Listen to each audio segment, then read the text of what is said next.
আজকের এই দিনটাকে আমরা জাতীয়ভাবে উদযাপন করতে পারছি, ব্যক্তিগতভাবে উদযাপন করতে পারছি, রাজনৈতিকভাবে উদযাপন করতে পারছি। এবং এই ঐক্য একটা বার্তা দেয় যে ফ্যাসিবাদ প্রশ্নে, ফ্যাসিবাদ বিরোধিতা আমরা এখন ঐক্যবদ্ধ আছি।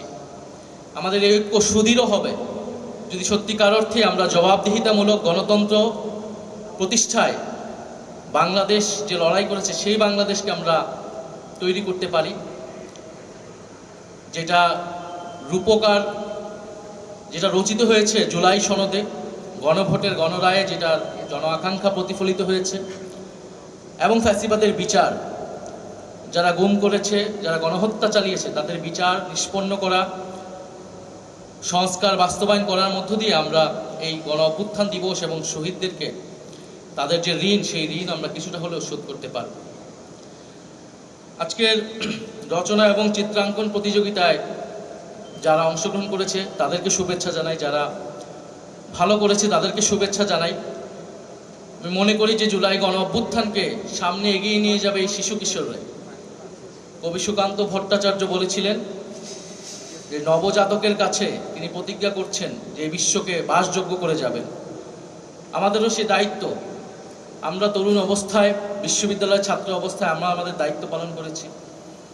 এখন এই শিশু কিশোরদেরকে দায়িত্বশীল হিসেবে গড়ে তোলা, বাংলাদেশের নেতৃত্ব হিসেবে গড়ে তোলা, যথাযথ নৈতিক মানবিক মূল্যবোধ সম্পন্ন নাগরিক হিসেবে গড়ে তোলা, এটা আমাদের সকলের দায়িত্ব।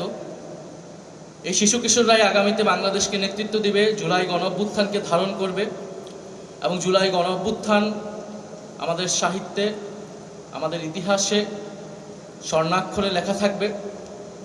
এই ধরনের আয়োজনকে এই জন্য আমি স্বাগত জানাচ্ছি এবং সংসদ সচিবালয়কে আমি ধন্যবাদ জানাচ্ছি।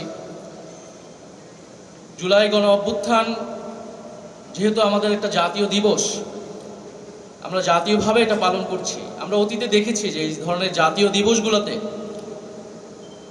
রাজনৈতিক পক্ষগুলা এক হতে পারে না, একসাথে উদযাপন করতে পারে না। আমাদের এটা একত্রে উদযাপন করা উচিত, বাংলাদেশকে ঐক্যবদ্ধ রাখতে হলে।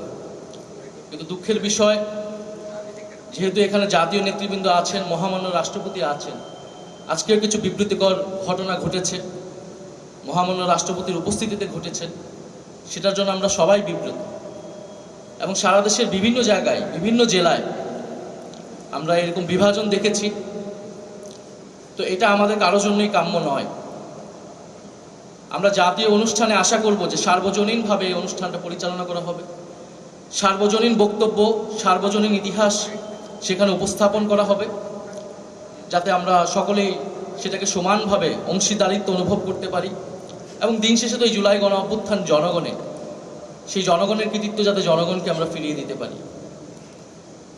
কিন্তু যদি এই ধরনের জাতীয় দিবসে দলীয় বক্তব্য, দলীয় ইতিহাস প্রচার, দলীয় ন্যারেটিভ প্রচার করা হয়, সেখানে বিরোধী দলের বা ভিন্ন রাজনৈতিক দলের অংশগ্রহণের জায়গাটা সংকুচিত হয়ে আসে। ফলে আমরা আশা করব যে এই বাংলাদেশ আমরা গণ অভ্যুত্থানের পরে পেয়েছি, আমরা আমাদের রাজনৈতিক সংস্কৃতিতে এটা পরিবর্তন আনব, যাতে আমরা জুলাই গণ অভ্যুত্থান দিবস এবং এটার যে স্পিরিট, যে গণতান্ত্রিক এবং বৈষম্যহীন বাংলাদেশ, সেটা আমরা ঐক্যবদ্ধভাবে উদযাপন করব। আমাদের রাজনৈতিক মত থাকবে, ভিন্ন মত থাকবে, সমালোচনা থাকবে, কিন্তু জাতীয় প্রশ্নে মহামান্য রাষ্ট্রপতি যেখানে উপস্থিত থাকবেন, সেখানে আমরা সার্বজনীনভাবে, ঐক্যবদ্ধভাবে আমরা জাতীয়ভাবে আমাদের জাতীয় ইতিহাস চর্চা করতে চাই, জাতীয় দিবসগুলোকে আমরা উদযাপন করতে চাই।